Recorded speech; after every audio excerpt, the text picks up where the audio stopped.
série do podcast do Cena Azul, objetivos que foram temáticas como soft skills e para quem está a fazer as coisas possa.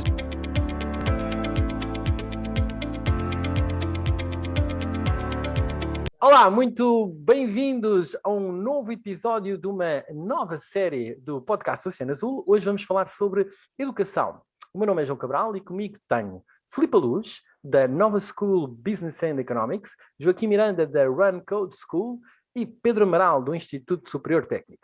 Se gostam deste podcast e desta série, já sabem, subscrevam para receber as notificações e partilhem para ajudar o conteúdo a chegar a mais pessoas. Filipe, Joaquim e Pedro, bem-vindos. Começo por vos pedir que se apresentem em menos de um minuto, se for possível. Filipe. Ok, então eu sou a Filipa, trabalho há 15 anos na área da educação e nomeadamente no ensino superior. Trabalho atualmente na Nova SBE, como o João referiu, sou responsável por uma equipa de recrutamento e admissions, portanto trabalho muito perto com os alunos e trazer os alunos para este mundo do ensino superior, já tendo passado por outros projetos educativos mais relacionados com a parte da sustentabilidade e da responsabilidade social. E portanto estou aqui hoje para dar o meu contributo para este grande tema, para esta temática. Joaquim, força. Então, eu sou o Joaquim, não é? Eu, nos últimos meses tenho estado aqui envolvido na criação de uma escola de programadores, a Run Code School. Até aqui também já tinha feito alguns projetos da área da educação, principalmente em termos de formação profissional para jovens adultos, mas tenho tido aqui um percurso diversificado, também já tive em algumas áreas na criação de negócios, na restauração, na parte da consultoria, e estive também ligado a associações empresariais em diversas áreas, lá dentro, desde a saúde e segurança no trabalho, à parte de marketing, de comunicação, e tem sido até aqui um bocadinho o meu percurso. Pedro, força.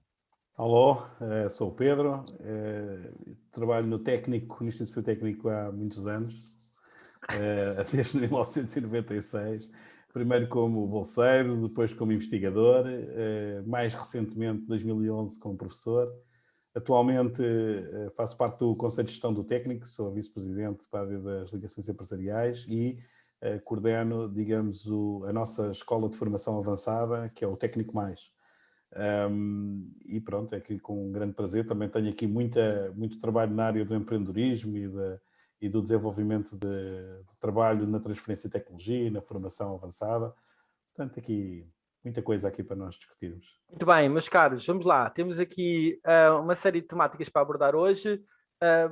Dentro dos temas da atualidade e das tendências que estão a acontecer para a área de educação, a Filipa traz-nos aqui um tema importantíssimo, que tem um transfer grande para a área do trabalho também, que é a saúde mental no ensino superior e a relação aqui com as novas tendências pós-pandemia. Filipa.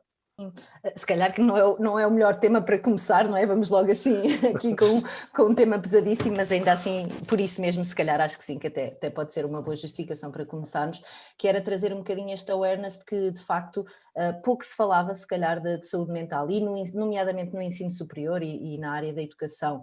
Não era uma temática ainda muito abordada, quer dizer, já era abordada por alguns investigadores mais relacionados com a parte do comportamento organizacional, tudo isso, mas de facto esta realidade que vivemos atualmente, não é? Que ainda, eu falei um bocadinho de pós-Covid, pós-pandemia, mas ainda não acabou, não é? E portanto nesta realidade este tema é um tema super relevante em termos de ensino superior. Sentimos muito na pele que de facto este lockdown, e quando andávamos a trabalhar temáticas como as soft skills, a empatia dos alunos e ter que trabalhar, quer dizer, de um dia para o outro viram-se fechados em casa, o que foi bom para acelerar a transformação digital e novos métodos de ensino, não é? Os blended learning, tudo isso ajudou muito o ensino superior também a acelerar esse processo, mas por outro lado colocou alguns alunos em situações complicadas de saúde mental, em que tiveram que recorrer mais às próprias instituições, instituições essas que, quer dizer, muitas delas nem sequer tinham ainda esse serviço, ou tinham serviços com a mesma dimensão que tinham há 15 anos atrás, e portanto não estavam prontas para responder a estas necessidades do aluno, e portanto dos alunos tiveram que crescer muito rápido, fazer um aumento de staff muito rápido, contratar psicólogos, enquanto outras áreas também o estavam a necessitar, não é? De apoio para doentes, para famílias, para tudo aquilo que vivemos, e portanto é uma área que dentro do ensino superior que eu acho que fazia sentido em termos termos de tendência, porque temos que estar alerta, nomeadamente escolas, pronto, do meu conhecimento, né? Escolas mais internacionais, como aquela onde eu trabalho, que tem um cohorte de alunos, quase uma maioria de alunos internacionais que se viram fora do seu país, da sua família, não é? E que vêm para estes países socializar também, e criam as suas redes junto dos colegas. E quer dizer, isso deixou de existir, não é? Passaram a estar em casa a falar com microfones e pré-ecrãs, e portanto a sua saúde mental foi severamente afetada, e o ensino superior as instituições tiveram que dar e têm que continuar a dar a resposta. E portanto era um bocadinho chamar aqui para a conversa, ou pelo menos para criar aqui um bocadinho de awareness sobre esta tendência que eu acho que é muito recente, muito atual, e que precisamos na área da educação temos que trabalhar, vamos ter de certeza ainda muito trabalho pela frente para fazer. Filipe, isto tem um transfer também muito real, que é para a área do trabalho. Não sei se a tua sensibilidade te diz que a maior parte dos alunos gostaram da experiência de ter um ensino mais online versus...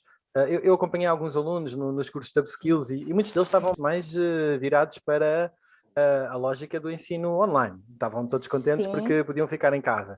Mas sim, também se a seguir puderem ir para os copos. Não sei se posso dizer isto assim aqui. É verdade, não é? É muito bom, as aulas estar em casa. E é quando querem, levantam-se e estão com as calças de pijama e estão a assistir à aula ou estão a fazer o que quer que seja, não é? Exato. E está ótimo, porque eles adquirem os conhecimentos, não sei se o Pedro ou se o Joaquim tem outra sensibilidade, mas eles adquirem e conseguem gerir os seus horários, é ótimo, mas a seguir eles querem copos, não é?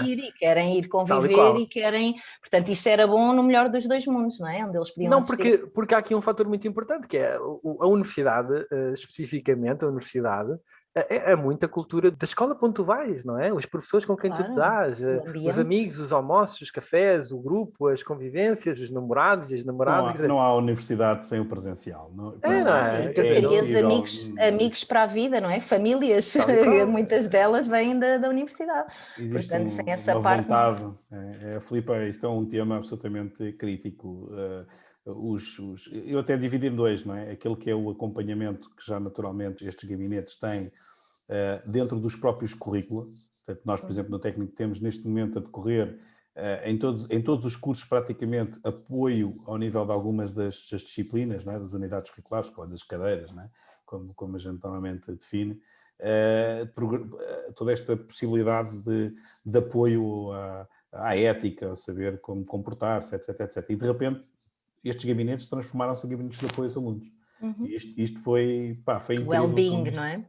Isto foi uma coisa incrível. Se recebiam N problemas, cenas dramáticas, malta em casa, que depois criaram-se elos fantásticos do ponto de vista de ligação uns entre os outros. Foi muito, muito interessante.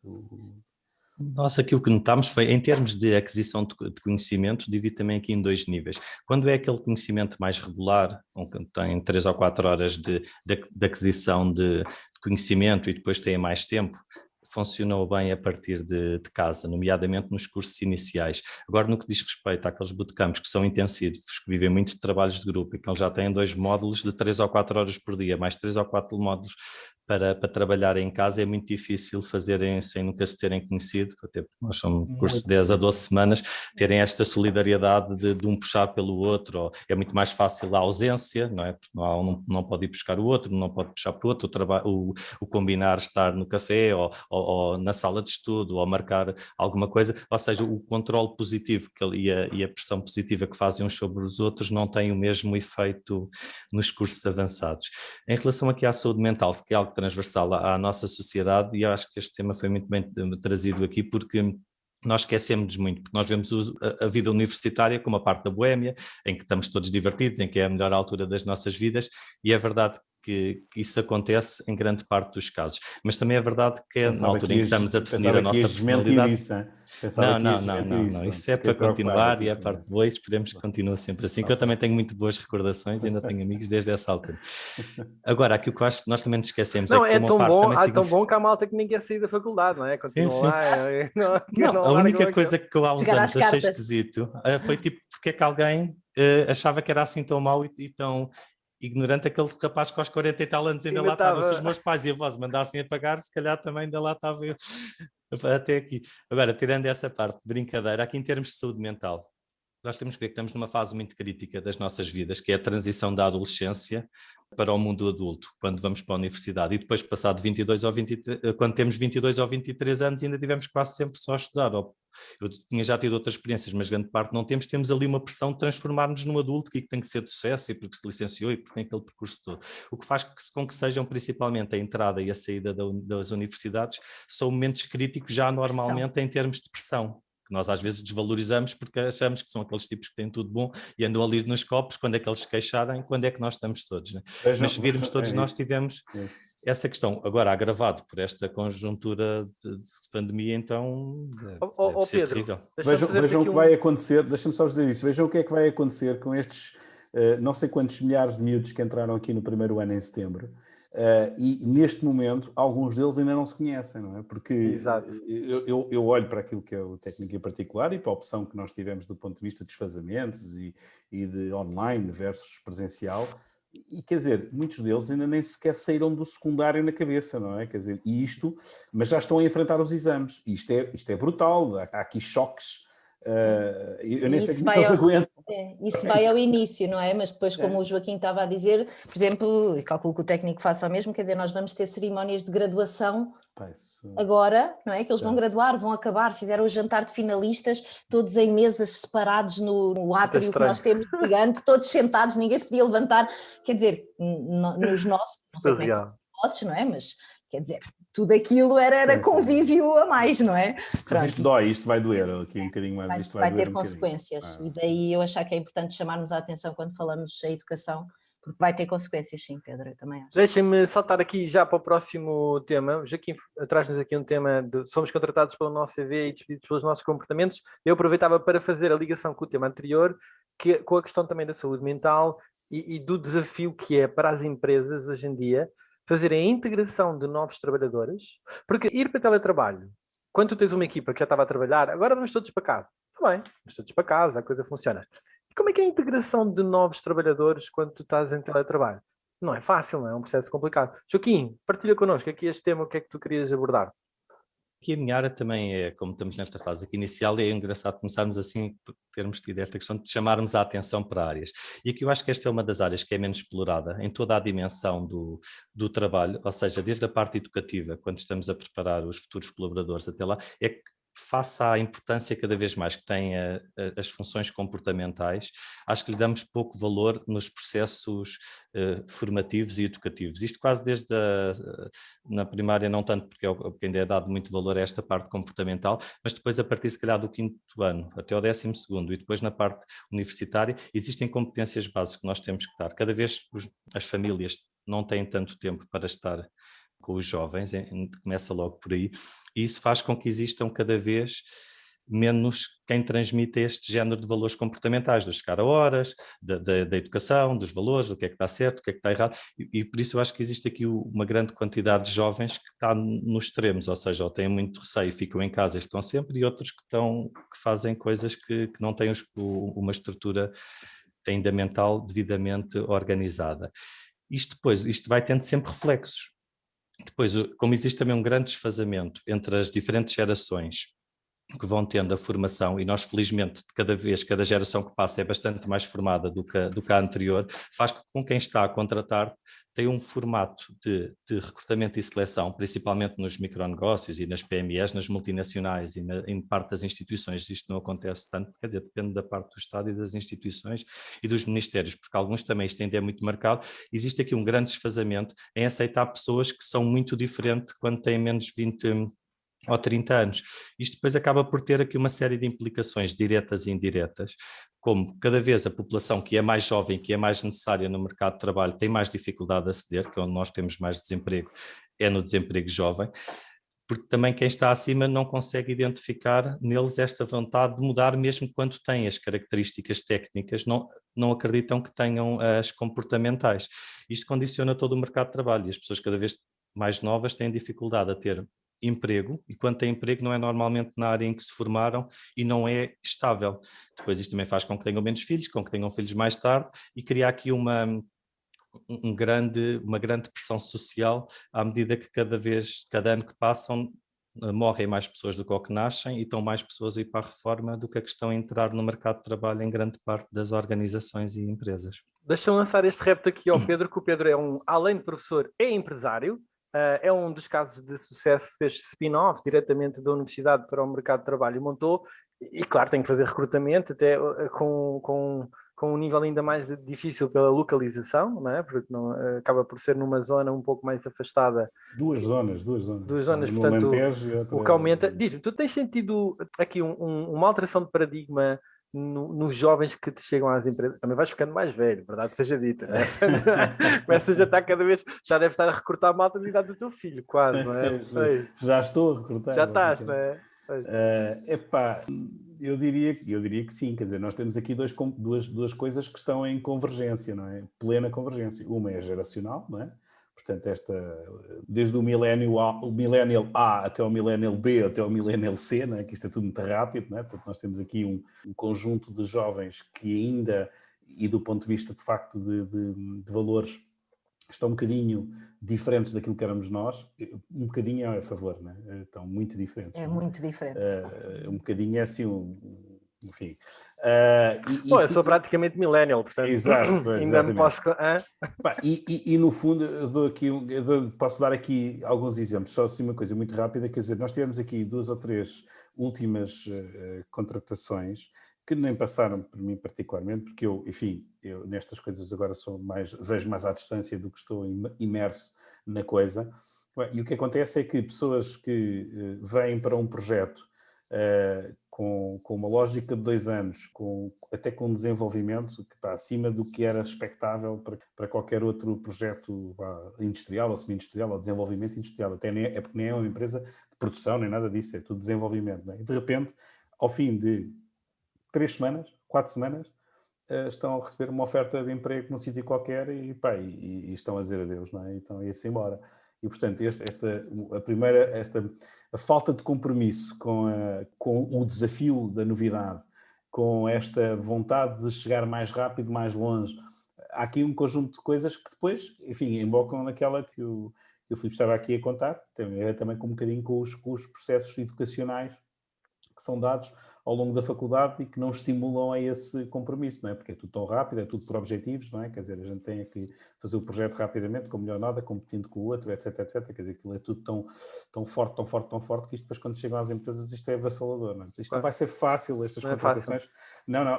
E de repente estamos com esta dicotomia, este paradoxo enorme, não é? Quer dizer, tu neste momento não consegues contratar ninguém na área do ICT, não é? E tens aos magotes noutras áreas em que ninguém pega. Filipe, deixa-me saltar aqui para uma nova realidade. Tu tratas mais da parte de aquisição de alunos, não é? Também sentes aqui uma alteração de paradigma? Sim, os perfis são muito diferentes e acho que foi o Pedro agora que falou desse conceito que eu acho que diz tudo, que tem a ver com a definição de compromisso e com aquilo que falámos há pouco, as tais soft skills que geracionalmente são muito diferentes, e isso sente-se desde o momento em que estamos a fazer o recrutamento, quer depois enquanto eles são alunos, porque de facto é mesmo o processo de candidatura, quer dizer, nós antigamente para entrar para a faculdade ou para a universidade, ou mesmo depois para um mestrado, claro que se calhar a mestrados pré-Bolonha, não é esta rapidez que estamos a falar agora de mestrados de segundo ciclo, mas para um mestrado ou para um doutoramento ou o que seja, quer dizer, era um processo quase solene, não é? Era um compromisso que nós assumíamos, nós queríamos ir para aquela instituição porque representava o valor X, Y e queríamos. Hoje em dia, quer dizer, eles concorrem a 10 universidades diferentes em Portugal, fora, internacional, não é? Tudo global, tudo globalizado, e mesmo as cartas de motivação não há compromisso, portanto as soft skills estão muito diluídas, e em termos de recrutamento no próprio mercado de trabalho eu acho que se sente o mesmo. Eu na minha equipa fiz um onboarding remote, portanto ela é uma rapariga, ainda não foi ao campus, ainda não trabalhou no campus, está a trabalhar desde fevereiro e nós, pronto, claro que já estive com ela pessoalmente, mas tem estado a fazer a integração na equipa tudo em remote, e é uma realidade que nós há 1 ano, 2 anos atrás nunca pensámos que iríamos ter que fazer. Portanto, como é que tu ensinas isto?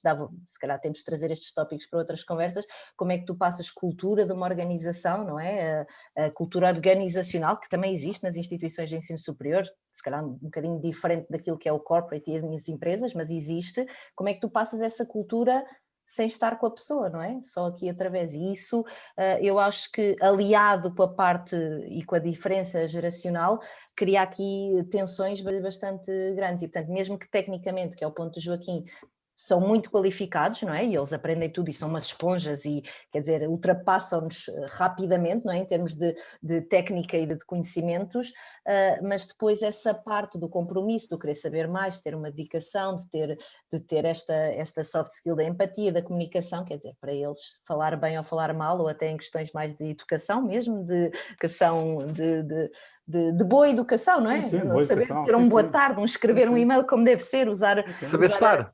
Saber estar é bola. Falha ali. Pedro, deixa-me, se calhar tu agora fechavas aqui o tema da atualidade e tendência aqui com uma apresentação que será, que provavelmente vai nos dar aqui um enquadramento interessante. Trouxeste para cá o tema de pensar a educação, que é o livro do professor, creio, Pedro Patacho. Sim, é o Pedro Patacho. O Pedro Patacho é vereador da Câmara Municipal do Eiras, ok?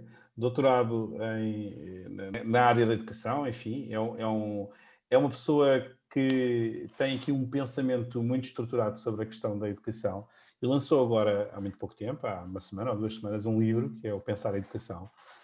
Escola, Justiça Social e Participação, e o tema vem exatamente aqui a reboque do tema com o Joaquim e do tema aqui com a Filipa. Porquê? O que é que vai ser esta próxima etapa da educação? O que é que nós vamos assistir nos próximos tempos? O Joaquim disse ali muito bem, cada vez mais temos as crianças os pais das crianças escolarizadas, as crianças escolarizadas, e como é que está o nosso trampolim social? Está a funcionar? Ou estão a ficar para trás aqueles que de facto não têm tanta capacidade, ou os pais que não estão escolarizados? E como é que as coisas estão a funcionar? Qual é que é o projeto político que nós temos para o país, enfim, para o mundo, de modo geral, mas até para o país? É deixar escorregar? É dar a mão?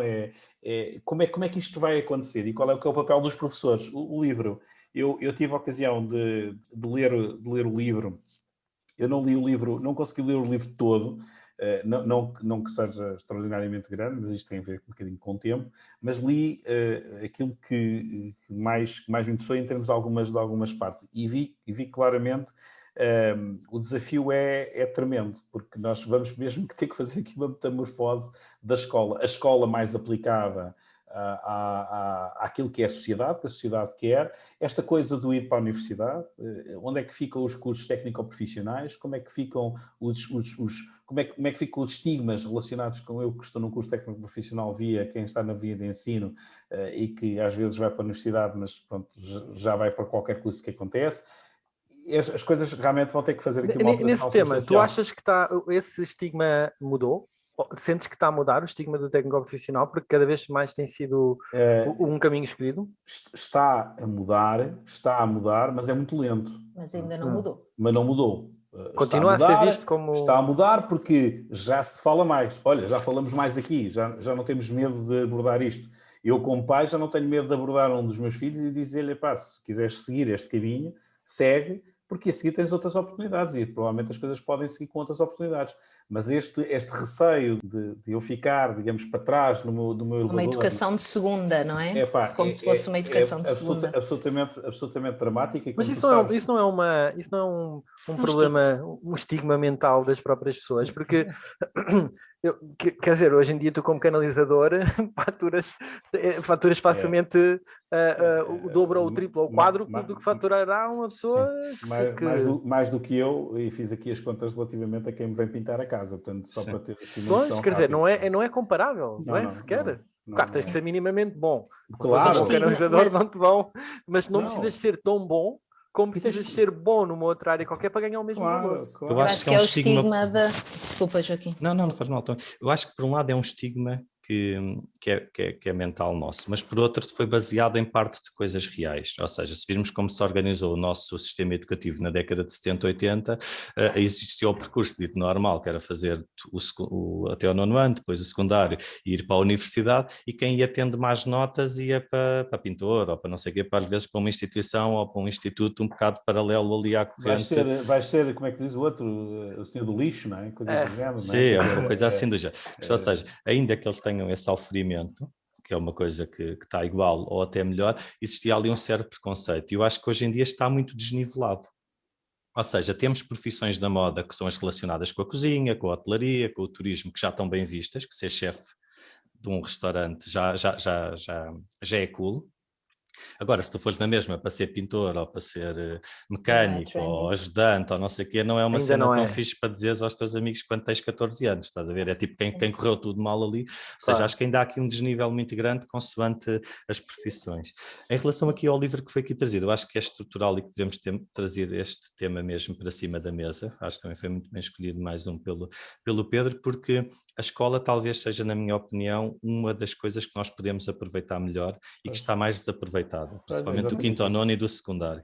E porquê? Porque onde temos know-how, temos professores, temos, como há bons, maus e médios em todo o lado, mas temos uma grande quantidade de conhecimento diversificado, ligado a uma comunidade. Agora, para mim faz-me um bocado de confusão ver as escolas sempre como uma coisa muito fechada. Aqueles ainda são tipo como nos anos 80, é tipo portões e redes, e para entrarmos é um cartão, miúdos com 17 ou 18 anos já são adultos e tipo, para entrar é com cartão ou com a autorização dos pais. Acho que para alguém utilizar uma sala ou um anfiteatro para fazer uma coisa com os amigos é preciso pedir 50 autorizações, ou seja, acho que deve ser desburocratizado e posta ao serviço da comunidade. E acho que este livro que eu não li, mas li algumas coisas sobre a parte do livro e ouvi-o a falar na prova oral e a mais 2 ou 3 programas quando foi apresentado, acho que traz aqui ou seja, identifica aqui muito bem o real problema, que é o nosso sistema educativo, e nós aí devemos dizer bem quando as coisas correram bem, teve uma mudança brutal para positivo nos anos 70 e 80.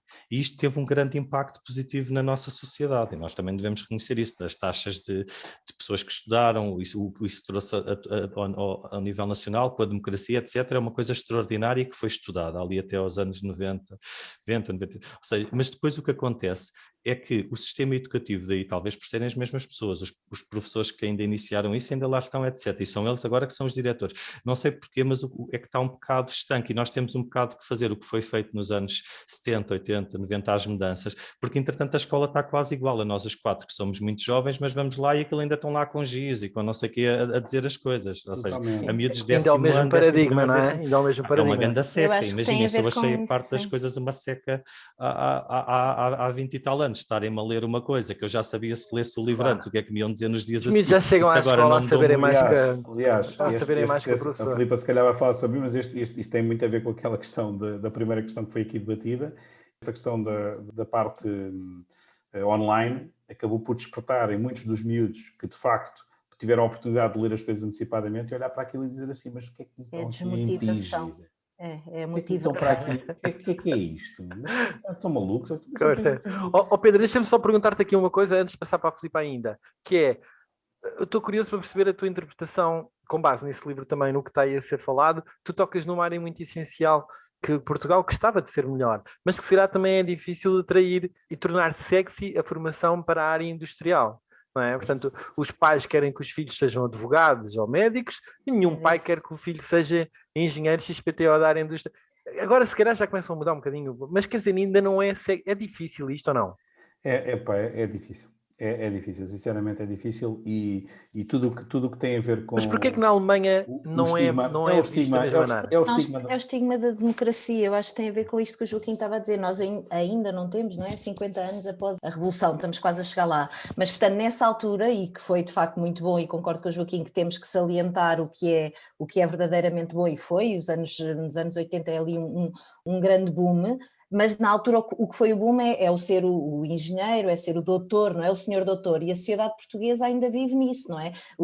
É o senhor doutor e o pedreiro. Tu formaste engenheiros para serem gestores, quer dizer, de topo. Isto era o caminho de ser um engenheiro, não é? Exatamente, e portanto eu acho que ainda estamos nisso, apesar de já terem passado largos anos, ainda estamos um bocadinho nessa consequência, e noutra que, se virmos bem aquilo que vocês estavam a falar, o papel da escola e o que é hoje a escola fisicamente é o mesmo que era na Revolução Industrial, não é? Há 1000 vídeos e 1000 livros sobre isto, não é? É aquele formato, mesinhas viradas para o professor fala, expõe, nós estamos ali... Os bons à frente, os maus vão lá para trás. Exatamente, chatearem muito. e para não destabilizarem muito, e isso é igual desde a Revolução Industrial, isso servia para aquele mecanismo, quer dizer, hoje em dia com a sociedade que temos, com a economia que temos, com O ir para a aquilo rua, que o estamos tapado por faltas, quer dizer, são tudo não coisas faz sentido que nenhum, não é? já acabam. E, portanto, eu acho que hoje em dia aqui o que nós vamos sentir, pronto, isto é outra tendência e podemos depois aprofundar noutras conversas, que aquilo que se está a tentar fazer e que já temos muitos casos de sucesso e que já foi feito no ensino superior em abrir as universidades, são campos abertos, não é? Não há o cartão para entrar, não há nada, o técnico é aberto, a Nova SBE é aberta, são escolas da comunidade. Universidade sem muros, é assim. Sem muros, não tem, exatamente, é aberta à comunidade onde se entra, qualquer pessoa pode participar, seja local, não seja, as empresas, havemos de lá chegar a esses temas, não é? Trazer as empresas, trabalhar com os alunos, trazer tudo, confluir dentro do ensino superior e dentro de uma universidade, é o que vai ter que acontecer numa escola. A escola que existe hoje em dia, de primeiro ciclo, segundo ciclo, até o ensino secundário, não vai servir durante muito mais tempo. E já há alguns bons exemplos, muito poucos, a nível da Europa, de escolas abertas neste sentido, já podemos se calhar trazer numa outra conversa para dar a conhecer, e eu acho que, na minha opinião, é isso que vai ter que acontecer noutros níveis de ensino, que o ensino superior deu os primeiros passos, não é? E tem estado a conseguir fazer isso, mas vamos ter que fazer o mesmo, porque senão a desmotivação e as questões da saúde mental e tudo isso nos nossos miúdos, não é? Nos nossos filhos, vai ser uma realidade muito, muito próxima. João, tu fizeste há bocadinho uma pergunta que era porque é que o alemão não vê a mesma abordagem. Um alemão, quando enfrenta uma empresa e uma indústria, aquilo que pensa é como é que eu, no final do meu dia, produzo aquilo que era para produzir, faço aquilo que era para fazer, planeio o que vou fazer a seguir e obtive uma qualidade que é tão boa, um bocadinho melhor do que aquela que eu tinha anteriormente. E isto para um alemão é top. Isto é top, quer dizer, eu estou dentro do caminho certo quando faço isto. Para um português, aquilo que eu faço é como é que eu vou fazer o meu trabalho com o mínimo esforço possível, que no fundo não é mau, não é? Na perspectiva da eficiência não é má, não é?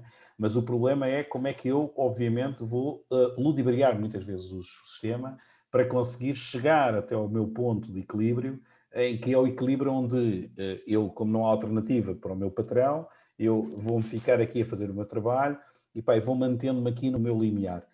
Esta noção do empreendedor dentro da própria empresa, que é uma coisa que, no fundo, nós apregoamos muito que cada um de nós deve ser, não é?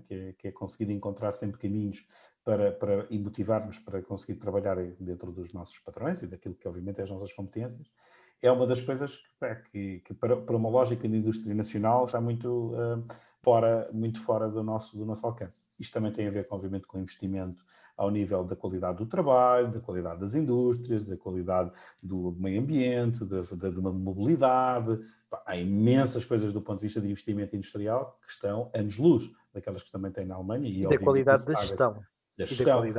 Há bocadinho eu falava da gestão dos engenheiros, não é? E nós, de uma vez por todas, temos que perceber que a gestão, que é uma área muito mais recente comparativamente àquilo que é a engenharia, do ponto de vista de ciência, não é? O que quer que seja, desenvolvimento, tem que começar a ser valorizada precisamente por causa disso, porque tem competências, conhecimentos e capacidades de realizar determinadas operações, neste caso gestão, para que o engenheiro de facto pode aprender, mas não é natural que saia, soube gerir durante algum tempo. Agora, claramente, na minha opinião, são muito ultrapassados pelos próprios gestores que estudam exatamente como fazer, não é? Pronto, mas isto agora dava aqui para mais. Não, isto dá. E vamos voltar a estes temas. Bom, vamos saltar de temática. Os meus colegas engenheiros vão-me provavelmente ter aqui vão ter aqui um peripapo, né, quando virem isto, não é? Não, vão querer responder e tal. Vão querer participar e dar a sua opinião. Bom, vamos passar para negócios e parcerias. A ideia era também trazer aqui coisas que demonstrassem na área educacional como é que se pode fazer coisas diferentes e as novas tendências. Começamos aqui pelo Joaquim Miranda e o Bytes for Future. Joaquim. Este aqui é um projeto que também começou no ano passado e a Rand Code School é um dos parceiros, mas eu penso que eu trago aqui, não é devido a isso, é porque eu penso que é realmente uma boa articulação do que estávamos aqui a falar entre o setor público, institucional e o privado.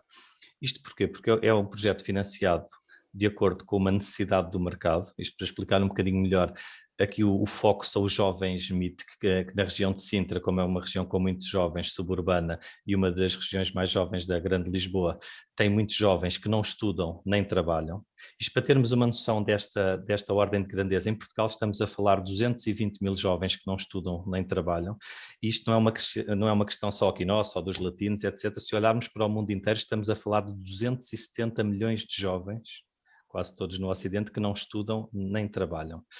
E então o foco aqui é que para os jovens da linha de Sintra, que existem jovens com estas características, correlacionando isto com a necessidade que o país tem de 40 mil programadores, e deste tipo de jovens, como estávamos a falar há bocadinho, têm mais apetência por este registro de aprendizagem, que é uma coisa muito com base na tecnologia, que algumas é quase como estarem a jogar computador, se forem focados e tiverem entusiasmo, é um bocadinho tentar converter estes jovens que estão sem estudar nem trabalhar em programadores que o país necessita. Obviamente, isto como é feito num período reduzido de 10 a 12 semanas em bootcamps, eles irão começar por baixo, não é? Como júniores. São essas as competências que adquirem. Mas eu penso que é um excelente exemplo, porque cada parceiro está a fazer aquilo para o qual tem a vocação, ou seja, o Estado português é um financiador, a Câmara Municipal de Sintra ajuda na participação da criação... O Estado português é um financiador via fundos europeus, certo? Fundos europeus, exatamente, em que parte é dos fundos europeus e, assim, é a gestão é o Portugal 2020. Agora, na rubrica das parcerias para o impacto. Mas eu penso que esta é mesmo a parceria que pretende causar um impacto, ou seja, que é uma boa utilização, porque a Câmara Municipal de Sintra dá de criar as condições no território para que isto aconteça aqui, e é também um dos financiadores. A Fundação HCAN trata da área social e a Rand Code School da parte da formação. E eu penso que é neste género de parcerias que todas as entidades crescem e que se foca e que nos focamos no desenvolvimento do território. Filipa, diz-me uma coisa, estes novos modelos, como é que vocês, Filipa e Pedro, mas se calhar a Filipa primeiro, como é que vocês que estão dentro da academia, a universidade, aquele formato, o formato, não é? O formato, apesar de agora ser mais curto, existe. É o formato. Tens que convidar outros então, porque nem na nova SBE, nem no técnico isso já não existe. Ok, mas como é que vocês veem esta complementariedade destes projetos que tentam atacar de uma forma diferente, mais rápida, mais cirúrgica, para devolver pessoas ao mercado de trabalho com estas competências?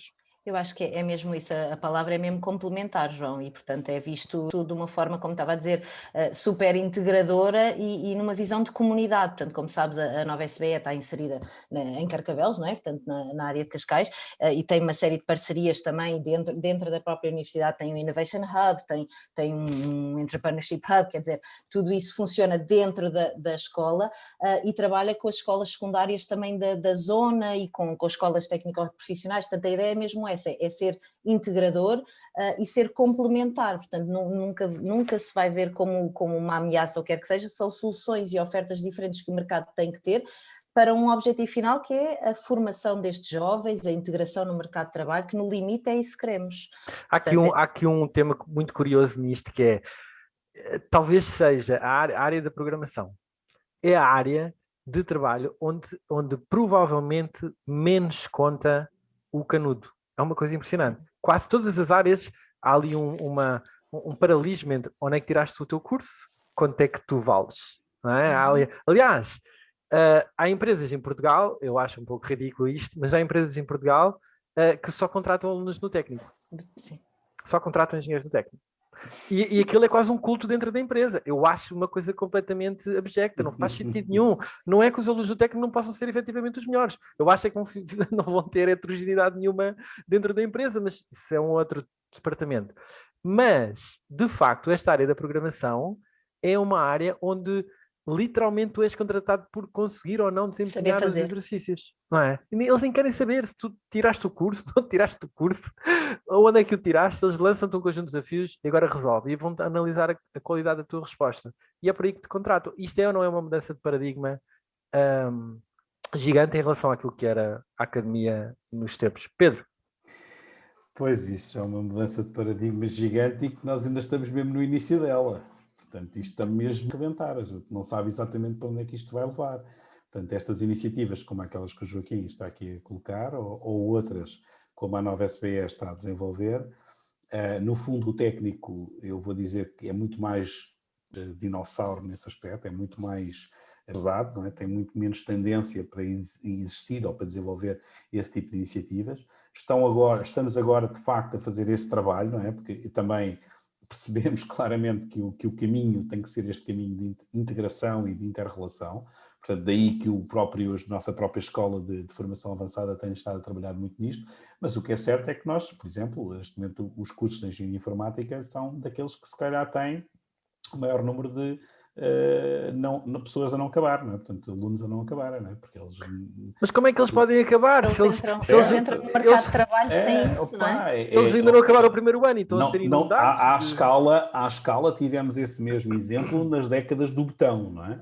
Com a engenharia civil. Nós tivemos isso em Portugal. Só que havia uma diferença.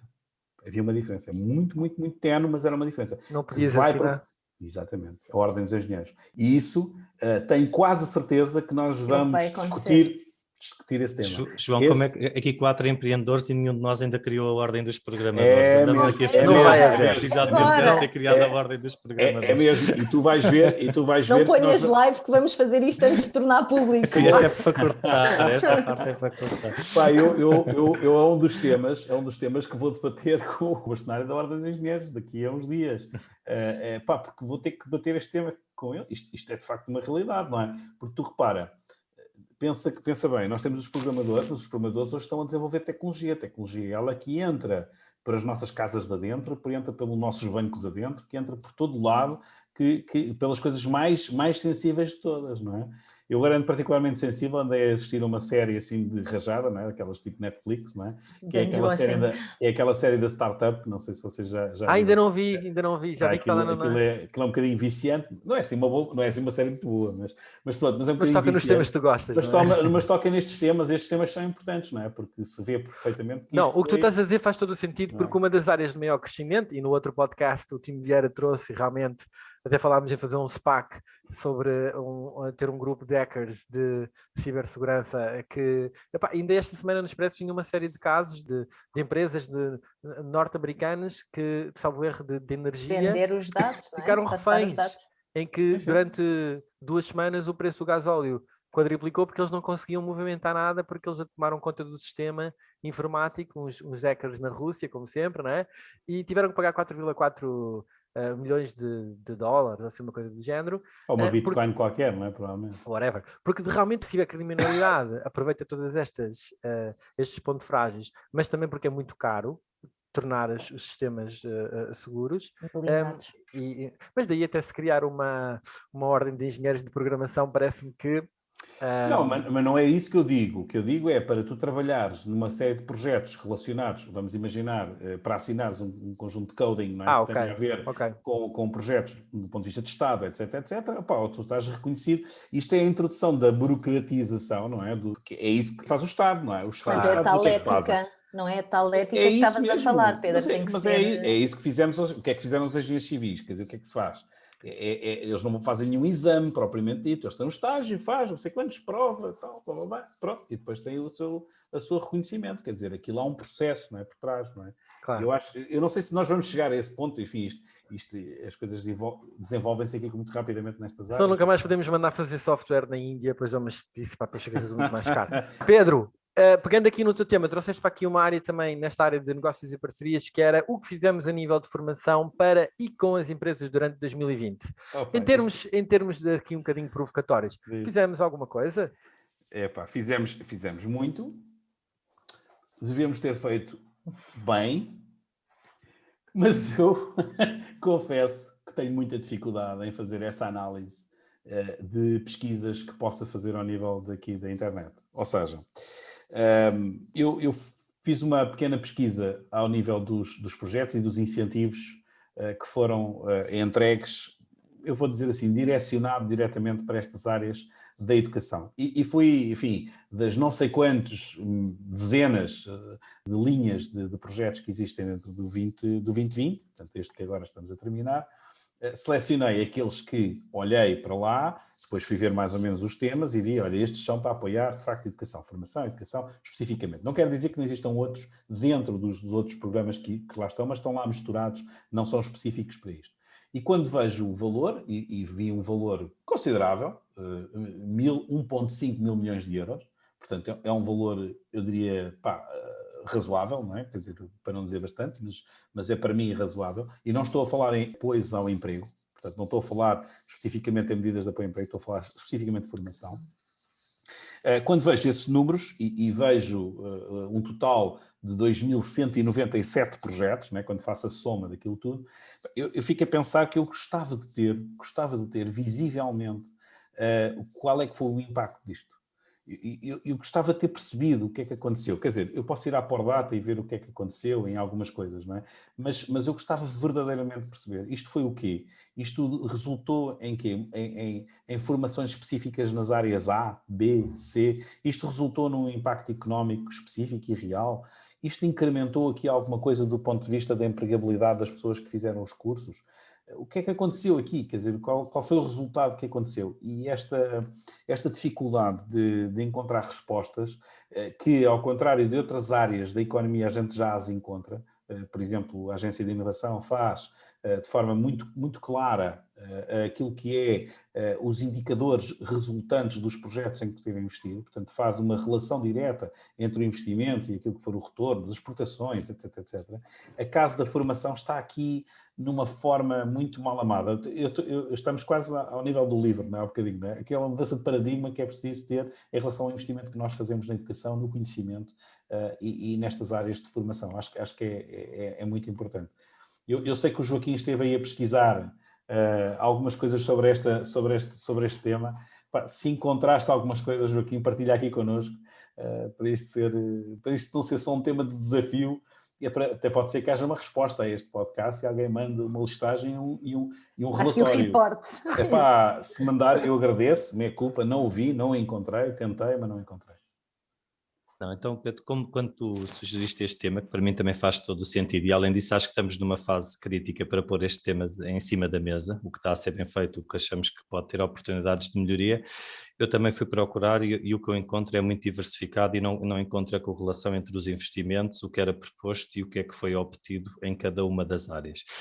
Por isso, para além de podermos agora ter esta questão, de podermos brincar isso como vamos brincando, isto é mesmo para ser assim descontraído, aqui também acho que é um tema sério porque grande parte da nossa correlação com a União Europeia, do sentimento de pertença, do que é que as pessoas andam a fazer, ao não existir uma forma linear de observarmos isto, ao não sabermos quem é que se candidatou e o que é que produziu, isto não ser uma coisa totalmente transparente, tem aqui dois grandes defeitos para mim, é porque obviamente a maior parte das pessoas andam a fazer projetos a sério e a fazer coisas que gostam, mas se isto não é qualificado e não é transposto, dá asa a todo o tipo de interpretações. E nós sabemos que temos um histórico complicado de reporting dos anos 80, 90, etc., de coisas que não correram como deveriam, como acontece também na maior parte das jovens democracia, não é? Não vamos agora pôr isto nem muito para cima, nem muito para baixo, mas agora já passaram muitos anos e acho que também é um bocadinho nossa obrigação nestes temas. Este tema também é outro que foi muito bem escolhido por mim, porque estamos agora numa fase em que vem outra vez aqui uma quantidade de valor como se calhar já nem ninguém esperava devido a uma má situação que foi a do Covid, mas vamos ter aqui uma quantidade de valor enorme.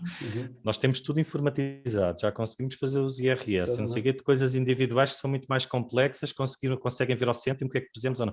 E o que eu acho aqui, e eu já estive envolvido na execução de alguns projetos cofinanciados no que eu tive antes, é que quem está a fazer as coisas bem, ou uma estrutura pequena e média, tem burocracias e tem formas de financiamento e de análise, etc., do fim do mundo, e o valor não vem normalmente a tempo e horas, e tem que andar aqui sempre a fazer coisas para os executar bem, apresentar despesas e depois não vem liquidez para isso, etc.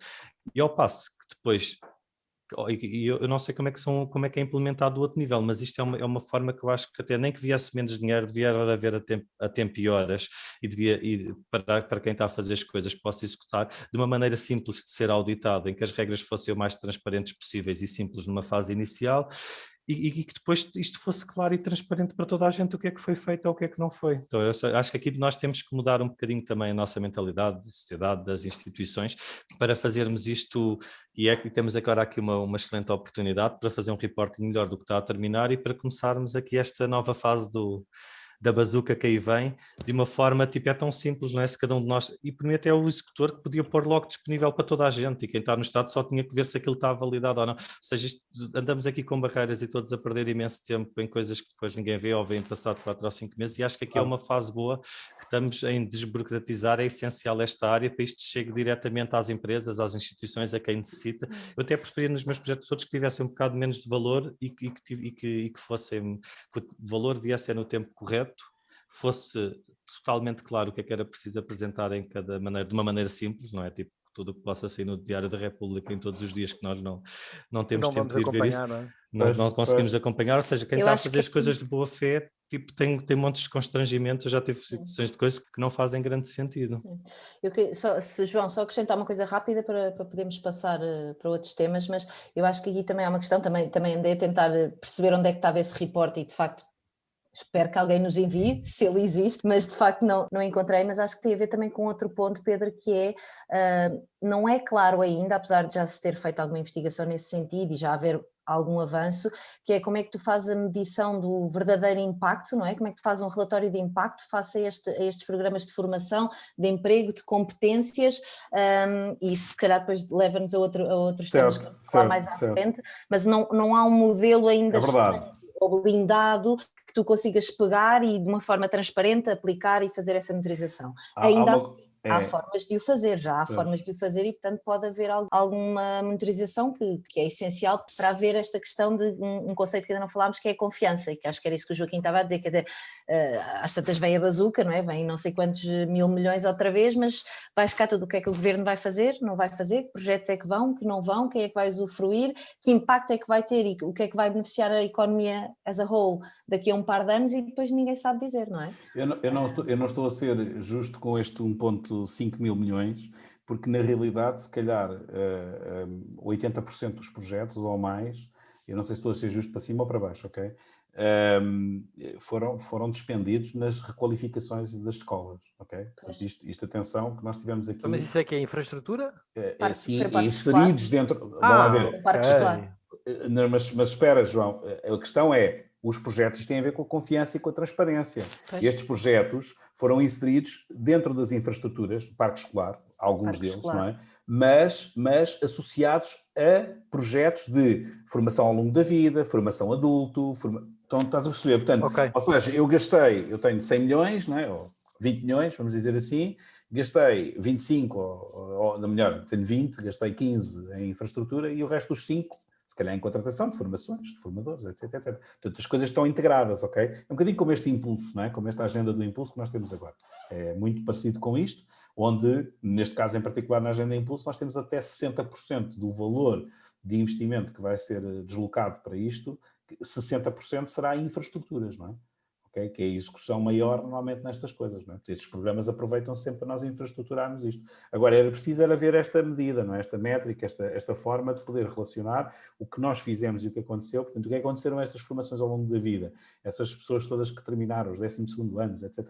E elas integraram o mercado de trabalho, elas envolveram-se, onde é que elas andam? O que é que andam a fazer? Isso era importante a gente conhecer um bocadinho. Sim, que até para podermos tomar melhores decisões, não é? E o que não funcionou, tentar melhorar. Muito bem, saltando aqui para um novo tema, Filipe, ainda na área de negócios e parcerias, temos aqui um novo conceito, Forward College. Fala-nos sobre isto. Forward College, sim, lá está, vem no seguimento de vários tópicos que já falámos aqui hoje, e que é um conceito que eu acho que vale a pena explorar e se calhar depois partilhar aqui o link, porque é um conceito novo de um bachelor, portanto é um programa de licenciatura que vai ter um degree, portanto ainda assim, mas é o que eles chamam um novo conceito de double degree, onde sim há uma parte da licenciatura mais usual que nós conhecemos e que pode ser em determinadas áreas, economia, political science ou até data analytics, numa vertente já mais para o futuro, não é? E degree esse que é atribuído pela Universidade of London, portanto em parceria com a LSE, com outras escolas, com o King's College, portanto faculdades de renome da University of London, mas a segunda parte, portanto o outro degree, o double degree, é um degree em que eles eles chamam de Leadership Degree, digamos assim, e em que os alunos vão fazer em conjunto com empresas através de um projeto. Portanto, é quase como durante o programa de manhã têm as aulas mais clássicas do programa mais de Bachelor, não é? De Bachelor Degree, e na parte da tarde onde tem esse projeto de trabalho com empresas, com um projeto de impacto no qual os alunos querem trabalhar, e onde, para além disso, é um degree feito a 3 anos, como são atualmente as licenciaturas de Bolonha, mas cada ano é feito numa cidade diferente e num campus diferente. E, portanto, o primeiro ano é em Lisboa, o segundo ano é em Paris e o terceiro ano é em Amsterdão. Portanto, 3 capitais, ainda por cima, super trendy, super cosmopolitas e super internacionais. Eu achei super curioso, desculpa interromper-te, Filipe, eu achei super curioso o primeiro ano de ser em Lisboa e realmente Lisboa estar aqui. Há aqui alguma coisa que nos esteja a escapar? Há duas pessoas, não são founders, mas fazem parte, eles têm vários boards, organizam-se um bocadinho, tem o Comitê de Desenvolvimento Académico, o Comitê do Programa, e há nomeadamente 2 mulheres portuguesas.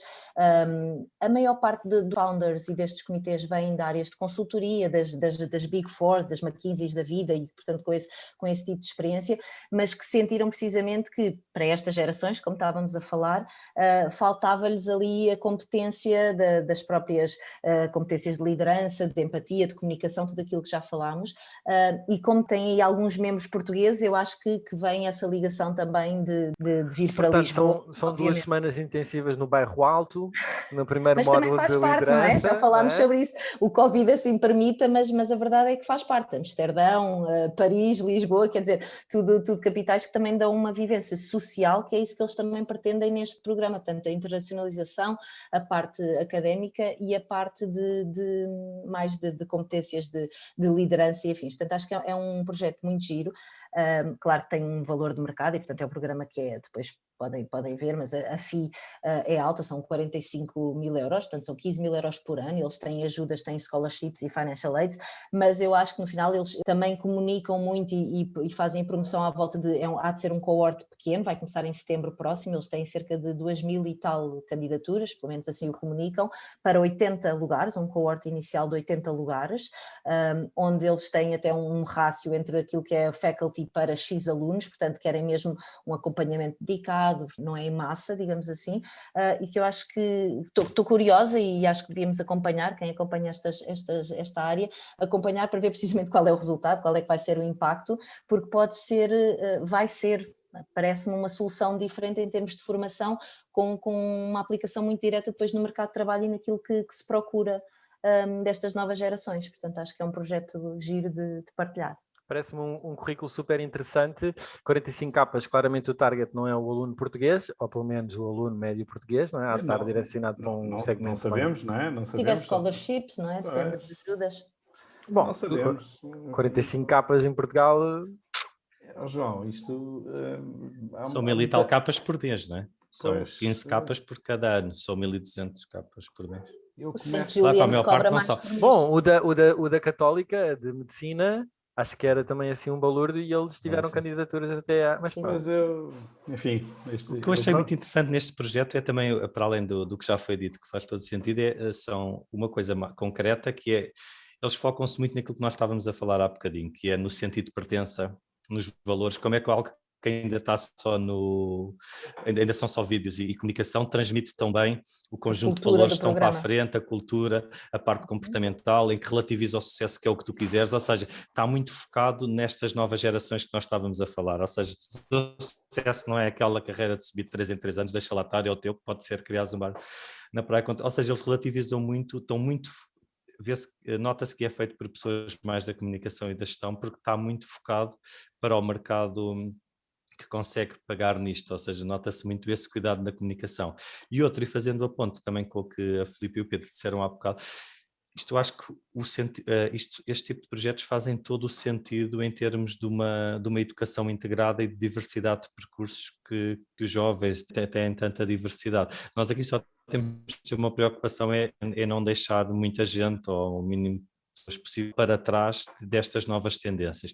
E por isto é que faz todo o sentido que existam instituições do Estado, como as que a Filipe e o Pedro representam, que já estão cá há muitas dezenas de anos, que têm uns formatos de aprendizagem organizados, sistematizados e com professores de diversas idades para os transmitirem, que são quase um garantista, e que depois vão surgindo aqui coisas novas que as complementam e fazem um bocadinho puxar.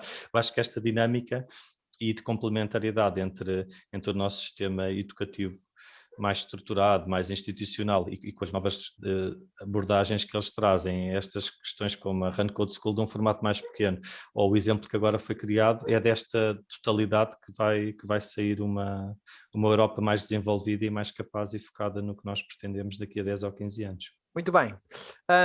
Ótima escolha. Gostei de ver Lisbon no mapa, Lisboa no mapa aí a representar Portugal, acho que faz todo o sentido. É um conceito interessante. Os 45 capas ainda vou tentar perceber melhor, mas quem sabe uma bolsa para xadrez ou algo do género e os meus filhos conseguem ir lá parar também. Pedro, por último, investigação e inovação. Vamos entrar aqui nos últimos temas. Este é um tema super interessante. Os doutorados em Portugal, onde estudar, o que fizeram e para onde vão trabalhar, até porque há aqui todo um paradigma de spin-offs e deste forcing que se pretende que haja. Partilha connosco, o que é que tens aí? Eu parto, sim, este tema para mim é um desafio imenso, não é? Portanto, nós estamos neste momento, temos a noção, não é, que a nossa evolução foi, 91 tínhamos à volta de 297 mestrados e no Pordata nem sabemos quantos doutorados é que tínhamos, nessa altura não se faziam ainda as contas, não é? Em 91, mas há certeza meia dúzia, não é? nessa altura. Em 70 eram 60, Pedro. Eram 60 no total. Mas eu estou a falar 60 no total, em 1970 total de 60 todos, agora doutorandos. Por ano, então estamos a perceber, não é? Mas sim, contavam-se pelos dedos das mãos, não é? Quem se doutorava em Portugal. Aliás, eu doutorei-me em 2004. Ainda éramos muito poucos, não é? A doutorar-se nessa altura. O total no ano 2000 foi 551, de acordo aqui com a Pordata, não é? E de repente chegámos ao ano 2021 e estamos no universo muito próximo dos 2100. Este número vai ter tendência para aumentar, a meu ver, por duas razões. Em primeiro lugar, porque os alunos, ou quem está, digamos, nas faculdades, tem cada vez mais tendência para absorver cada vez mais conhecimento e, portanto, chegando a um nível de bom aluno, vamos dizer assim, quer ainda mais, portanto, quer ainda dar mais o salto e são-lhes colocados pelos docentes, pelos investigadores, muitos desafios, não é? Portanto, é preciso aprender mais, conhecer mais, desenvolver mais, fazer mais e, portanto, isto é um tema que a seguir do primeiro e do segundo ciclo, não é? Portanto, primeiro ciclo, licenciatura, segundo ciclo, mestrado, vamos já para o terceiro ciclo, não é? Também queremos o terceiro ciclo, não é? Pronto. Isto é logo a primeira tendência. Agora, temos aqui uma segunda dimensão, não é? É que neste momento, praticamente todos os doutorados que estão a ser formados, onde é que eles ficam? Não é? Eles ficam pela natureza da sua formação, onde ela foi feita, que foi na universidade, tipicamente, vão ficar na universidade. Vão ficar a engrossar os grupos de investigação, as unidades de investigação, etc, etc. E, de repente, nós temos aqui à nossa beira de algumas instituições, não serão todas, naturalmente, aqui autênticas, eu vou chamar aqui autênticas pequenas bombas de relógio, que é, começamos a engrossar a dimensão dos nossos doutorados. Os nossos doutorados, no fundo, são todos contratados em primeira instância com bolsas pós-doc e o diabo 4, e temos que acabar com isto, não é? Temos que acabar com esta coisa do precário, não é? Do ponto de vista, e eu acho que aí, nesse aspecto em particular, eu até tiro aqui algum chapéu ao Ministro do Ensino Superior, porque quer dizer, quis definitivamente acabar com esta lógica de contratarmos tudo com precários, não faz sentido nenhum isto. Não. Então são pessoas altamente especializadas e de repente estão a ter bolsas e andam aqui de bolsa em bolsa, até, quer dizer, eu próprio sou um exemplo dessa precariedade, não é? Eu tive de bolsa em bolsa até 2011 e formei-me em 96. Portanto, estão a ver, quer dizer, o percurso que era feito aqui em Portugal nessa altura. Não é que eu não tivesse safado e feito as minhas coisas. Agora, como é que isto se muda? Como é que se altera este paradigma? Porque é uma formação de especialização, não chega às empresas, não chega às economias. Como é que a gente faz esta transferência?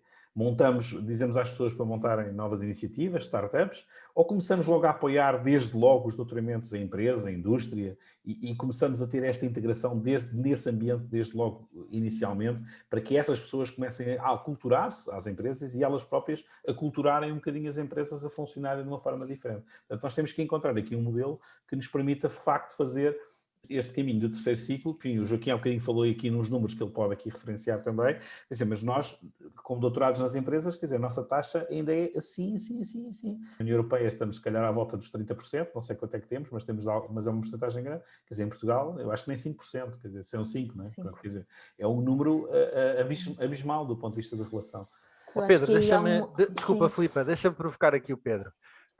Quero fazer aqui uma pergunta difícil, porque eu sei que tem havido algumas iniciativas do Estado, não estou muito por dentro, mas sei que houve algumas iniciativas do Estado para que se apoiassem a contratação de doutorados para as empresas e integrar os doutorados, porque eles não podem ficar na prateleira o resto da vida nas universidades sempre a fazer investigação. Quer dizer, podem, mas dava jeito que houvesse um transfer da academia para o mundo real e para as empresas, e provavelmente eles, se calhar, não são o perfil do empreendedor, muitos deles, mas certo, são ótimos investigadores e descobriram essas tecnologias novas, etc. E, portanto, havia essas linhas de apoio para a contratação. A pergunta é, porquê é que isto não resulta? Ou porquê é que não está a resultar como era expectável? E de quem é que é a responsabilidade? ou pelo menos, em que percentagem é que é? Qual é o problema? É mais os investigadores que habituaram-se àquela lógica de vida de bolsas e ficaram por ali e também agora não querem mudar de estilo de vida? Ou, de facto, é uma incapacidade das empresas que passam a vida a apagar fogos? Teoricamente, um diretor-geral de uma empresa em Portugal é um bombeiro, não é? Passa o dia todo a apagar fogos, não tem capacidade, se calhar, ou tempo para conseguir planear nada, em que a integração da tecnologia e da investigação para ele é uma coisa que ele não está muito preocupado.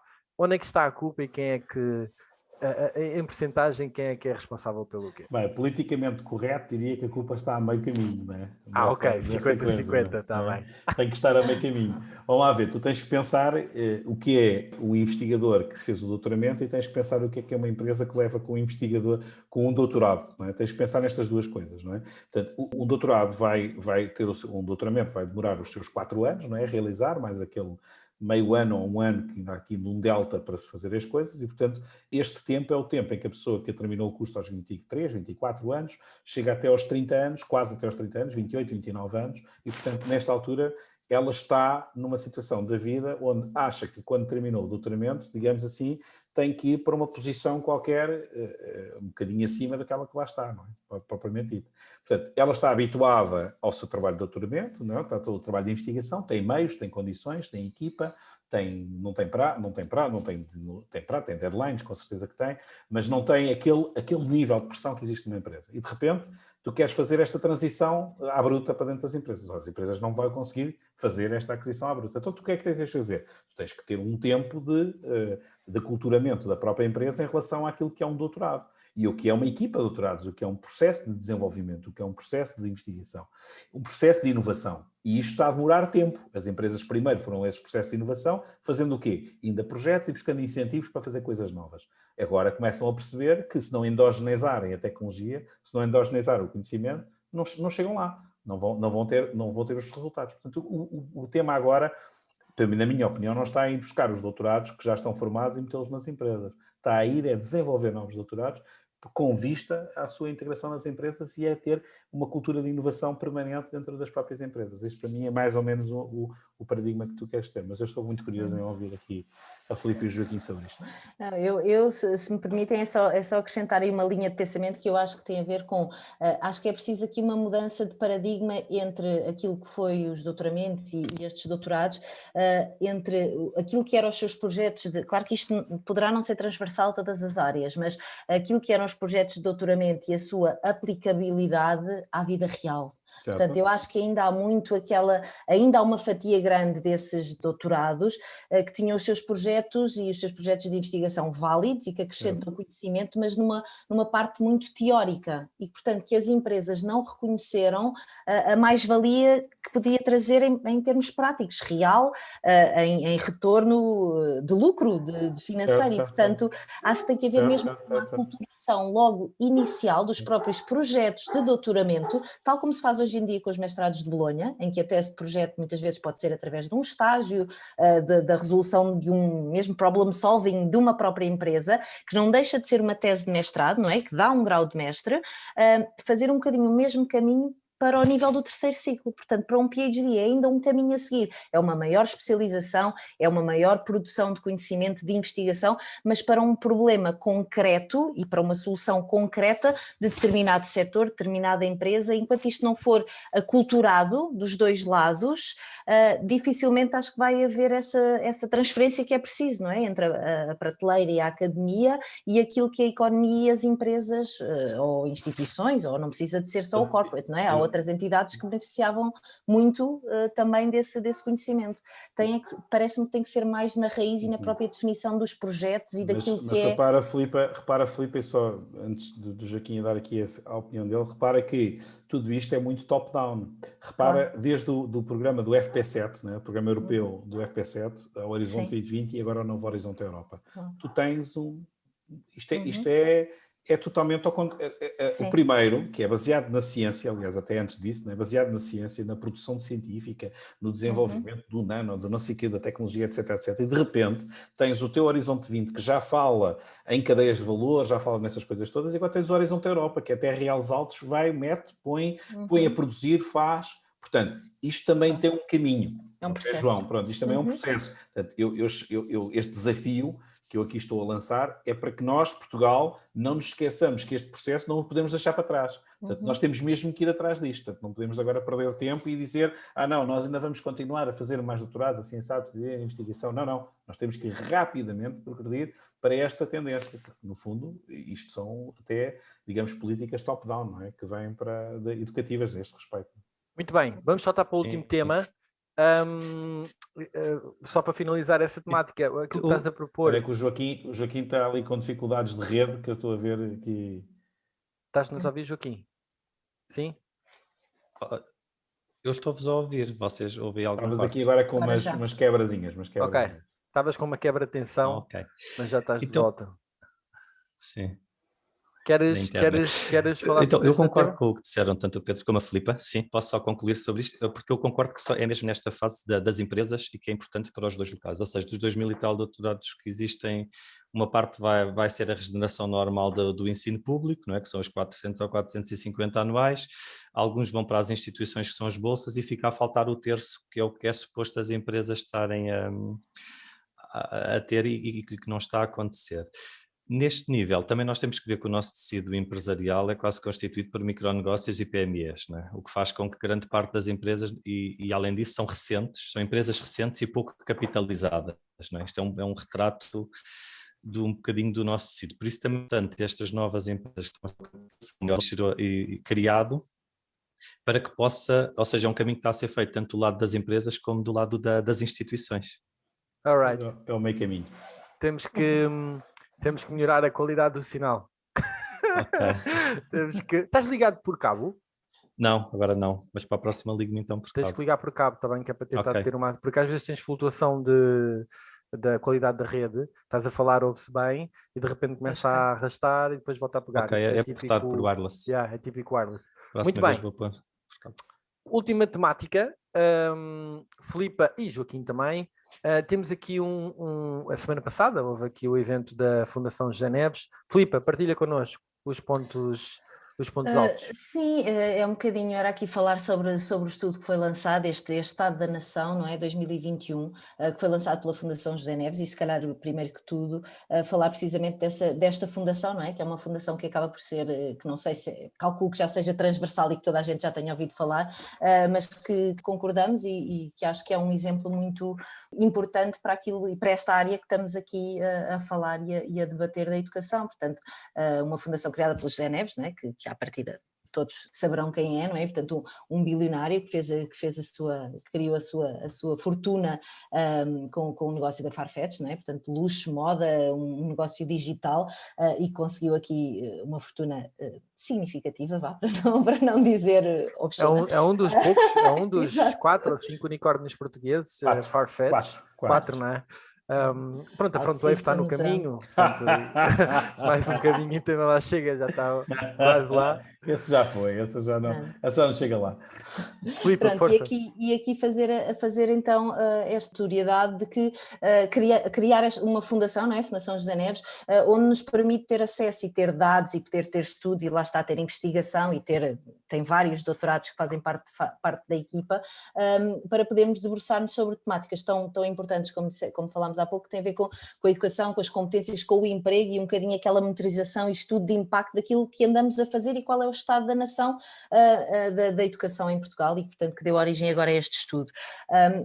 E, portanto, aqui dizer que é interessante ver que o próprio setor privado, e neste caso de um unicórnio, claro, e uma empreendedor também, não é? E um gestor com esta dimensão, de investir, não é? Ou reinvestir nesta fundação, quer para a produção de conhecimento de matemática tão importante, mas não só, portanto, já tem outras soluções, tem os ISA, não sei se estão por dentro, os Income Shared Agreement, não é? Onde eles financiam os estudos, portanto, a determinados alunos, numa lógica de rotatividade muito ao estilo americano, não é? De retornar ou de devolver mais tarde, não é? Portanto, não é uma bolsa a fundo perdido, não é um empréstimo onde os alunos vão ter que pagar juro, mas onde, sob um compromisso, lá está, um compromisso, um contrato assinado entre a fundação e o próprio aluno, eles podem mais tarde, quando entrarem no mercado de trabalho, depois da sua formação financiada pela fundação, não é? Entrar no mercado de trabalho, estar em determinado patamar, digamos assim, devolver à Fundação para que a Fundação possa ajudar outros também a estudar e a ter as suas competências. E, portanto, se olharmos um bocadinho para o panorama português, em que temos uma Pordata que também vem de uma família privada, não é? Ou do Grupo Jerónimo Martins, da família Soares dos Santos, que sentiu esta necessidade também de criar um repositório, não é? Uma plataforma de dados que fosse transparente e livre e independente, com dados de inúmeros setores. É interessante ver que o José Neves teve também esta visão e tem esta visão para uma área muito específica e que nos é muito querida aqui, não é? Que é a educação e de conseguirmos ter estes dados e este fomento, digamos assim, contínuo daquilo que queremos que seja uma capacitação dos nossos alunos. Por exemplo, estes ISA são para alunos portugueses, eles estão a financiar alunos portugueses, têm parcerias com inúmeras universidades, umas mais internacionais, outras menos, mas eles estão focados em ajudar os alunos portugueses e, portanto, ter esta visão um bocadinho de filantropia, mas não só de produção de conhecimento e de usar esta riqueza, não é? E estes resultados para construir algo em prol da educação e da sociedade. E se calhar, pronto, em relação ao estudo, deixo o Joaquim avançar aqui com alguns dados que são Antes de passar ao Joaquim pelo partilhar aqui alguns dados, deixa-me só sinalizar a taquinhas portuguesa de alguns poucos, já não há assim tantos, mas que conseguiram, quando o homem lançou a fundação e decidiu que ia investir uma boa parte da sua fortuna nestes projetos para apoiar e tal, conseguiram arranjar uma forma de criticar o homem, porque as bolsas eram financiadas pelo ISA, ou seja, havia um compromisso de que se o aluno atingir um determinado nível e receber um determinado dinheiro, devolveria o dinheiro para continuar. Conseguiram encontrar maldade neste tipo de título. Pá, é completamente incompreensível. Foi uma escolha, na minha opinião, claro, faz parte, é o que dizemos, do sistema português, mas é uma solução, lá está, que é entre uma bolsa e um empréstimo, não é? Mas é um retorno, a ideia do give back, que existe imenso. É para reinvestir ainda por cima. Aliás, um give back, portanto, eles depois vão dar para financiar outras ISA e outros alunos. Portanto, o programa que o Joaquim está a implementar, o Bicycle for Future, a Fundação José Neves apoiou um conjunto de 4 ou 5 escolas para implementar a nível nacional com o objetivo também de atingir não sei quantos milhares de alunos, formá-los num curto espaço de tempo e devolvê-los ao mercado de trabalho para as áreas da programação. Portanto, quer dizer, até estas personagens que decidem, mesmo depois de saírem do país e fazerem a riqueza que fizeram, reinvestir cá, consegue-se sempre olhar para o copo meio vazio. É impressionante. Vamos voltar à marquise do Cristiano, não é? Pois é, andamos nesses pequenos detalhes. Então agora falando aqui um bocadinho deste estudo concretamente, que é o Estado da Nação, e tem aqui um paralelismo engraçado que está sempre aqui a focar onde nós estamos, em alguns indicadores, e onde é que se propõe que estejamos em 2040 e o que é que teríamos que fazer para atingir essas metas. E este estudo foca muito a parte da educação, a parte do emprego e a correlação que existe entre a educação e o emprego, por isso acho que é aqui um bom tema para terminarmos. Uma das coisas que o estudo identifica como mais problemáticas em Portugal é a quantidade, principalmente para um país como o nosso, em que grande parte dos adultos não tiveram uma formação muito muito longa, é que depois as pessoas não voltam a estudar, ou seja, apenas uma em cada 10 pessoas é que voltam depois a formar-se ao longo da vida. E aqui o estudo aponta como objetivo que passemos para 4 em cada 10. Outro dos grandes objetivos deste estudo é que 90% dos jovens recém-licenciados tenham um emprego e na sua área para o qual investiram fosse feita. Depois já vamos ver um bocadinho mais à frente o que é que acontece neste momento. Mas aqui também ressalva o que nós temos feito de bom, que também é importante ver esse nível, em que, por exemplo, em 1950 nós tínhamos 50% das pessoas que não estavam escolarizadas e em 2000, pode parecer muito tempo, mas é apenas passados 50 anos, só 5% das pessoas é que já não estavam escolarizadas, ou seja, isto é aquele salto qualitativo que nós temos aqui a falar e que temos concordado que até possível que nos foquemos mais nisso nos próximos episódios, é que o objetivo agora é como é que damos este salto, ou seja, nós demos este salto e bem durante 20 ou 30 anos numa fase, como é que agora damos um salto parecido na direção de onde queremos estar daqui a 15 ou 20 anos. Isto mostra também que a educação tem mudado muito, mas quase apenas só nos mais jovens, e mesmo assim 50% ainda nem o secundário têm. Em termos da taxa de qualificação dos adultos, 46% das pessoas empregadas têm apenas o 9º ano.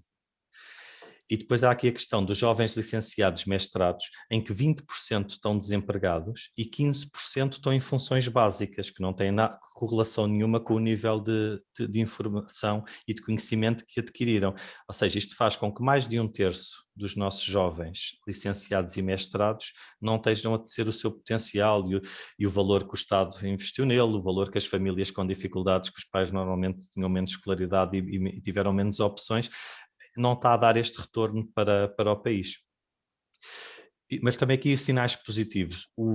A parte do ensino tem sido valorizada, ou seja, em 77% do emprego que é perdido, no emprego que é perdido, reformulando, no emprego que é perdido, 77% é que é de baixa qualificação, e os licenciados ganham normalmente em média 750 euros a mais do que quem não é. Por isso existem aqui estes indicadores e aqui mais uma questão também aqui para a Filipa, que é muito boa, que é tipo parte do feminino, em que 66% dos novos empregos são femininos, apesar de ainda nem tudo estar feito nesta área, como ela explica agora melhor a seguir. Sim, é só um dado também importante e que este estudo salienta que de facto as mulheres, está comprovado que as mulheres são mais qualificadas que os homens, mas no entanto a diferença salarial continua a sentir-se, portanto, a beneficiar os homens face às mulheres, independentemente de terem mais qualificação da área de estudo, seja engenharia, seja o que for, portanto, as mulheres são mais qualificadas, mas continua a haver esta disparidade salarial. E o estudo fala sobre isso e eu não podia deixar de referir aqui neste quadro de oradores, não podia deixar de referenciar, não é? Porque ainda há caminho por aí para fazer. Muito bem. Deixa-me só por aqui. É um tema altamente aliciante, vou já dizer. Aliás, o relatório e este trabalho da Fundação José Neves têm tanto sumo que dá para muitos programas. Nós quase que podíamos fechar cada um dos programas com um dos tópicos relacionado com aquilo que sai da Fundação José Neves. Deixem-me dizer-vos que eu tenho algumas reservas relativamente às questões relacionadas com alguns dos dados que estão lançados aqui neste processo. E as minhas reservas não têm a ver com a veracidade dos dados, nem com a natureza dos mesmos, têm a ver às vezes com as tendências que são geradas. Ou seja, eu percebo que existam aqui tendências que estão a ser geradas, que têm a ver com as tendências até ao nível, eu vou dizer também internacionais, não têm a ver só com o nível nacional, e fico um bocadinho preocupado, por exemplo, com o facto de se perceber claramente que a tendência que está aqui a ser gerada do ponto de vista de futuro é para os serviços, não é? Portanto, uma vez mais, eu percebo que essa tendência é aqui gerada, mas gostava de ver este tema, isto é o estado da nação, não é o estado daquilo que a gente pretende. Claro. E por isso é que eu, no fundo, cada vez que é feitas projeções e perspectivas de projeção em relação a estes estudos, eu gostava que eles referissem aquilo que nós também gostávamos de ser. Não fossem só mediante aquilo que é a tendência do mundo, porque senão isto é a transformação de Portugal, digamos, na visão do José Neves aqui em particular, não é? Que é transformá-los um bocadinho no Silicon Valley da Europa, ou quer que seja, não é? O Eras Valley, não é? Como faz na Câmara do Eras. E, portanto, eu gostava de ver isto um bocadinho misturado com a estratégia do próprio país. Pronto, enfim, eu só estou a dar este tema aqui só porque acho que fazia falta nós percebermos como é que nós podemos alterar, como é que algumas destes números aqui podem ser preocupantes para Portugal, particularmente, no futuro. Sim. Eu acho que aqui o critério, só para complementar o que estás a dizer, Pedro, deles é isso, é uma coisa que desse nível em termos técnicos foi uma coisa um bocado simples, e por isso faz todo o sentido o que estás a dizer. Ou seja, o que eles fizeram, que se não estou em erro, foi compararam cada indicador que nós deveríamos estar dentro da média dos 5 melhores de cada indicador, como eles estão agora, como nós deveríamos estar em 2040. Se não estou em erro, foi esse o critério que eles seguiram de um modo um pouco transversal. Agora, como é óbvio, nós temos características próprias e podemos e devemos não nos querer diferenciar para estarmos daqui a 19 anos pela média do que os melhores em cada destes indicadores são atualmente, não é? Ou seja, há aqui coisas que é preciso assumir, não é? Do ponto de vista político, até do próprio país, do ponto de vista do conhecimento e daquilo que é o conhecimento ou a educação para o futuro do país. E acho que há coisas aqui que têm que ser assumidas. Vocês lembram-se seguramente do diamante do Porter, não é? E do relatório que ele fez na década de 80, e portanto nós nessa altura, quer dizer, se nós lermos um bocadinho o livro do Porter, ainda ontem eu fui buscar a respeito de revisitar um bocadinho alguns dos temas que estavam lá retratados, eu diria que aquilo ainda tem lá muita coisa que ainda está por fazer, não é? Sim, eu acho que este report tem que ser olhado um bocadinho como um retrato, não é? Um as is, mas sem dúvida que devia ser complementado aqui, não necessariamente um contraditório, mas algo que mostra aquilo que nós gostávamos de caminhar para. Pois, porque me parece que, no fundo, este relatório, aquilo que eu vejo, o relatório está espetacularmente bem feito do ponto de vista gráfico e do ponto de vista de imagem, quer dizer, isto é uma coisa, como é que se diz, ponto só mesmo pelo homem da Farfetch, não é? Para nos convencer disto que aqui está, a gente olha para aqui, quer comprar, não é? Quer clicar, não é? E, portanto, parece-me objetivo. Mas o que me parece é que isto traduz-se numa espécie de inevitabilidade. A gente olha para aqui e diz assim, pronto, então vai ser por este o caminho, ou vamos por aqui, vamos ter que todos estudar agora isto, ou todos estudar agora aquilo. Portanto, acho que nós temos que ter aqui algum cuidado. A pandemia mostrou-nos aqui as enormes fragilidades que a Europa tem do ponto de vista industrial, da produção, não temos nada. Vocês vejam o que nós temos atualmente, a média dos materiais de construção, reparem só neste pequeno pormenor, só para terminarmos assim esta questão de reflexão futura. A média do valor dos materiais para os materiais de construção aumentou 33% neste último ano e meio, ok? 33%, ou seja, objetivamente, todos os concursos lançados para projetos em Portugal em 2020 estão fora, neste momento, já do ponto de vista da sua capacidade de execução, pelo aumento das matérias-primas, só pelo facto de nós não dominarmos zero a esse nível. Não temos aqui nada que possamos controlar na Europa, não é? A este nível. Portanto, se olharmos para isto e agora multiplicarmos para aquilo que aí vem, ou seja, temos aqui os tais 14 mil milhões, e se dissermos que estes 14 mil milhões temos para aí 60% ou 70% de infraestruturas, nós podemos ter aqui um fail-out completo do ponto de vista de construção em Portugal. Porque não temos nem mão de obra, nem recursos, nem mão de obra, nem recursos específicos, físicos para os fazer, nem tecnologia, nem nada. Portanto, e quando quisermos ir contratar a Europa também não tem. Portanto, isto está a ter aqui eu não sei o que é Portugal daqui a 5 anos, com o PRR e com o P2030 ao mesmo tempo. Mas seguramente, não, vamos ter aqui uma mudança muito, muito grande de paradigma. Acho eu. Minha opinião. Muito bem, meus caros, concluímos o primeiro episódio do tema relacionado com a educação. Foi um prazer enorme estar com vocês aqui, aprendi imenso hoje.